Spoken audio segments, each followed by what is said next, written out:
fue una de mis mayores fortalezas. También aprendí a decir que no, a rechazar trabajos que no valían el desgaste. A poner límites, incluso cuando el dinero hacía falta. No fue valentía. Fue cansancio de volver a traicionarme. Un día, mientras revisaba mis cuentas, me di cuenta de algo pequeño, pero importante. Ese mes no estaba en rojo. No celebré.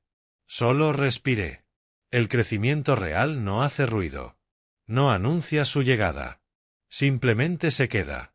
Y yo estaba empezando a quedarme de pie. Capítulo 8. El regreso inesperado. La llamada llegó un martes por la tarde, cuando ya no esperaba nada. Un número desconocido. Dudé en contestar. Casi nunca lo hacía. Pero algo, intuición, cansancio o simple curiosidad, me hizo deslizar el dedo. ¿Habló con usted?, preguntó una voz firme, profesional.